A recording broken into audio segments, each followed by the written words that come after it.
les màquines jo crec que feia anys que devien ser i com l'any passat encara hi queden, vull dir, modernitzar el que contestava jo a la secció.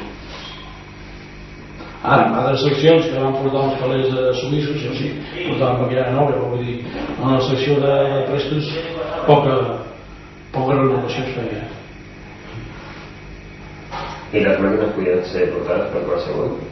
Home, n'hi havia que sí, una mica, bueno, totes, amb una miqueta d'ensenyament, allò que algú t'expliqués i els quants dies allà mirar com ho fem, vull dir, es havia de ser una miqueta molt, no sé, molt parat per no saber què vas fer anar. El que passa és, clar, tots els que estaven a les màquines, la majoria ja gent gran, no? Que deia, no, a la màquina la porto jo, si tu vens aquí em faràs això, faràs això, no, és normal, no? Clar, la gent gran feia l'altre. Allò va ser una mica, no? Sí, la gent gran es feia l'altre, vull dir, però no. Difícil de portar no n'hi havia.